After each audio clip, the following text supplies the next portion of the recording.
In this video, we're going to be introducing this tool called Checklist. So Checklist is practically a live task tracker for teams and individuals as well.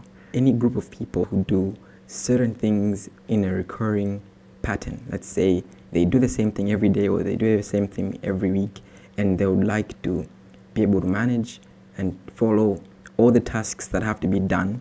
And also, if there are multiple people, everybody's supposed to be able to do their own tasks and see what the other person is doing and what the other person has been done.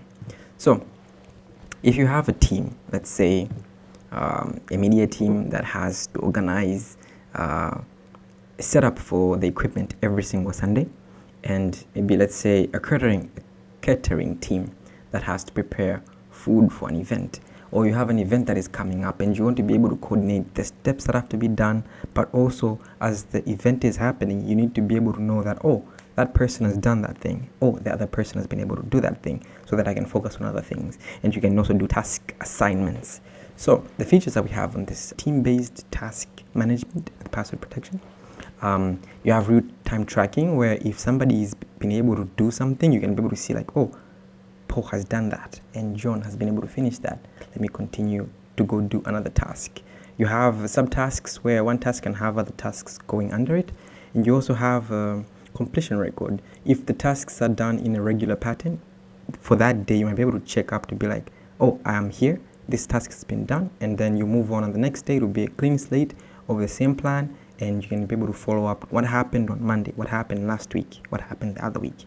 So you have a check-in system where if it's an event or a place, this could be useful for knowing that the members of the team have arrived. So you're able to check in to say, oh, Paul has arrived, oh, John has arrived. And then you're also able to add notes to say, how was the day when you were starting, and also how was the day when you're finishing, so that you might be able to use that for your team analysis after. So we also have task assignments, as I mentioned before. So you can be able to say like, this task is meant for Paul and this task is meant for John. Okay, and you also have team statistics and history of everything that has been happening. And for teams that has a very maybe good task list that you want to create your own, if you're in the team and the admin has allowed it, you can be able to clone that team and make your own team and have other people join it, or just use it yourself.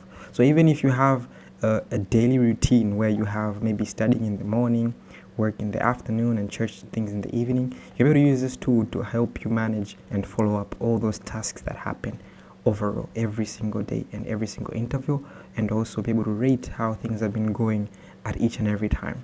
So as we've introduced here, this thing is good for teams and individuals, or event planning, where you have specific things that have to be done and multiple people are involved to help each other coordinate and follow up in those routine tasks or planned events. So basically, you have the basic authentication. You can be able to make an account, log in, forget your password and everything else like that, and change your name and everything like that. You're also able to make teams. So teams are practically a group of people who are in the same task list, I'll say, where you make a task list and then you say that this is my team, this is media team, right? And then you invite all the people that you want, and then they're in that team. The task list is changed by the admins. So you know that on Sunday, every day we do this, or on Monday, or in the coming event, we're going to be doing this. This is our procedure, this is our routine. And then you're able to have that team and be able to do assignments and also check those assignments. So you have the joining feature. You also have the task management features, where you're able to add tasks, modify them, assign them, and all sorts of other basic task management features. And then you have task assignments, as I mentioned before, completing tasks, task viewing, coordinating, and a check-in system, where when somebody has arrived at the place for that day, you can be able to say like, I've checked in, and also a checkout system. And you also have some visibility settings for the teams. If you want the team to be only visible to you and not publicly available, you can be able to set that as the admin. And also, if you want the team to be able to be cloned by other people, the admin can be able to set those features. In the teams, you can also be able to add people, ban people, invite people, update the team, and other things like that. So let's go into a demo. I think the demo would be better. Let's move to a demo. So here, when you come to checklist, you'll be able to see the public teams that are available. public teams that are publicly viewable, right? You come here, you can either create a team and it'll prompt you to sign in, but if you don't have an account, you can be able to create one. So let's say my name is John, right? And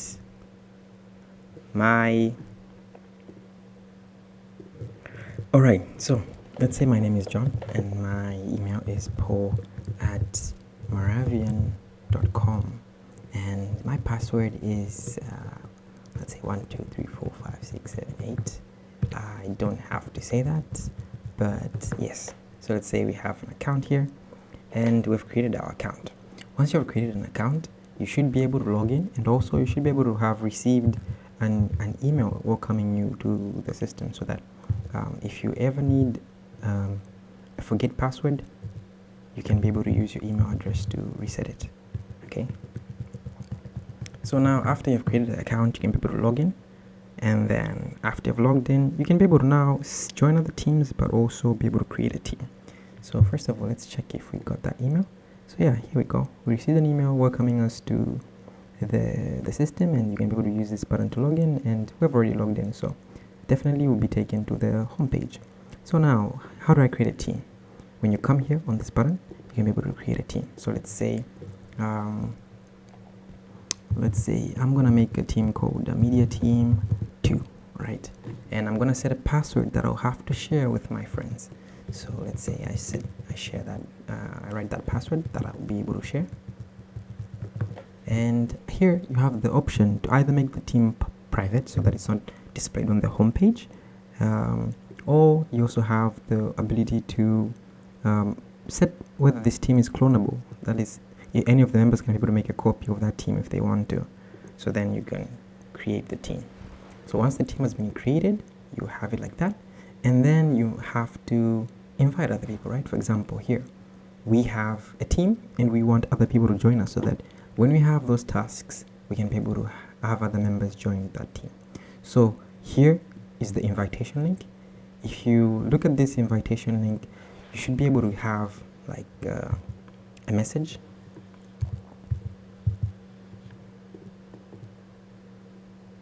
So once I copy this invitation link, I can send it to my friend.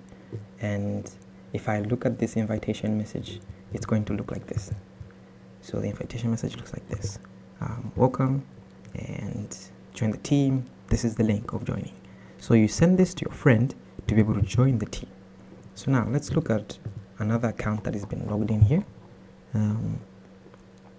When I enter that link, it should be able to take me to a page that asks me like, hey, join Media Team 2.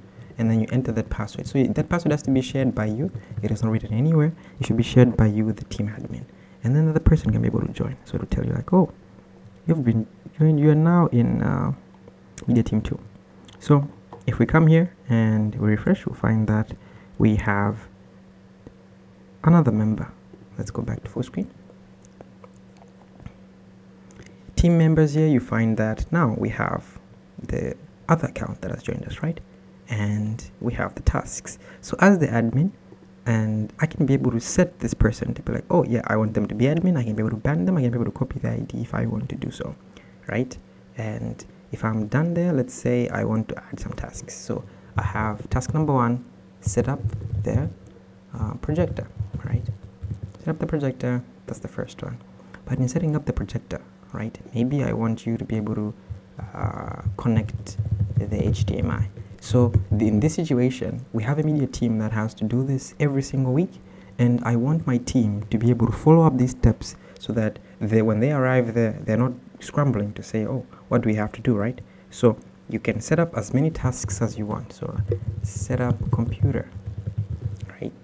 And here, if you click the plus beside the project, it's gonna make a task under the other task, right? So if I say task B, it's gonna add it under the setup. If I want to start one on top, on this top layer, I can be able to click this one, and then it's gonna say top level, right?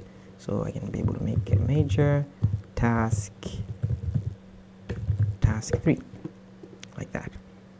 So you can have as many tasks as you want. But now as the admin, there are some advantages that we have. For example, we can now make assignments to say, oh, this task, I want it to be done by John. This is a task to be assigned by John. Oh, this task is to be assigned to Paul. Paul is not here though, but let's say, yeah, WICF is the one taking up this task. So you can be able to do all the assignments that you need to do, and yeah, and you will see that on the other side for the other user, as soon as you're doing this, it will be telling them like, oh, it will change immediately to say, oh, this task is done by John, this task is done to be done by WICF. So you can have this task list every single day, and if we go to another day, the same task list will be there every single day, so that if we do our events every single Monday, it will be there, the same structure will be there. But now the difference is this: if on that day we're there on Monday, right, and we have done a setup, so let's say we are on March 22 and we are in the event now, right? The first thing that we can see here is that if I want to take this task to be like, oh, this task has been done, it's not going to allow me. It tells me that you must be checked in to complete the task. So we need both of us to be able to check in. So again, you can add a note here. If let's say you have a note where you arrived, or you arrived late, or you had something that you want to be able to reference later if you're coordinating, you can add anything here, right? So for now, I don't have any notes. The day has just begun, and I will check in. So now that you have checked in, you see that all your 2 members have been checked in. We can get to work. Now, I'm going to be able to do my task to say, oh, I have done task B. And then I'll continue working, doing other tasks. And as I am doing that, you see that on the other person's account, you see also that for them, they know that task B has been done and has been completed by John, and at this exact time. You see that? So you can be able to continue working like that. You continue working, and other person will be able to know like, oh, that task is done, let me focus on another task. That task has been done. And same from the other side as well. When this task has been done, while the other person is doing other things, they'll be able to be updated to say like, oh, major task 3 is done. So you can be able to have a team work together in different areas, but knowing that the other thing is being done, right? Yeah, and then let's say the day is completed. We want to have a review of how the day was. You come here and say the day is done, right? If the day is done, you're going to rate it like, oh, today it was so good for me. I think it's great. We should get the projector fixed so that whoever the team leader is, right, can be able to see these notes later, or the team itself can be able to see these notes later. So I'll be like, no, today I give it a 2-star. Was late today. All right. So you can have all those, and the whole history will be there. So now, if you look at this, if we go to the check-in history, right? If you click here, check-in history, you will see how the whole day went, right? WICF said, oh, this day was great. They should they should get the projector fixed. And John said, no, I got a 2-star for the day. This day wasn't so great. And you can be able to follow up other days as well, right? The history of other days will be there on this calendar, so that you can be able to see everything on how things have been going with the team. And here you can have a graph chart that is going to be able to show you, when you have more days, show you like, oh, this day, this was attendance, this was participation, how many people were there, how many people were that day. Yeah, and it can help you to be able to follow up on how the team is doing, and how the team itself is performing. Now, we also talked about that cloning feature. So let's say I have this task list, but I have another event, but I want to modify this task list to be able to make a new task list for another event or recurring program that happens. So I can be able to go here and make a copy of this team. So now when I do that, I give it a new name. It'll be like, oh, media team 2 alpha or something like that. Give it another name. And then you set a password, right? You set a password for that. And I want this one to be private. So I clone this, and behold, I have another team, and there's nobody here. I can be able to invite new people, and it has the same structure that the other team has. Now, if you go to the home page, you'll be able to see that the teams that you have joined or you're involved in will be here. There'll be other teams that you would like to search for that are maybe viewable publicly, but not shown. They'll be visible here. You can see the teams I've joined, you can see the teams that you have created, and all sorts of things like that. And the other person can be able to do the same. they only see the teams that are public and also the teams that they have created, and down here is all the other teams that are available. And you can see that this one we made it private, so for the other person they don't see that team because one, they're not in it, and two, it is just private. So this is an introduction of checklist. Feel free to be able to explore and use it and give us feedback so that we can be able to improve it. This tool is to help all of us in terms of team coordination and productivity, especially when we're serving and doing different tasks. Thank you.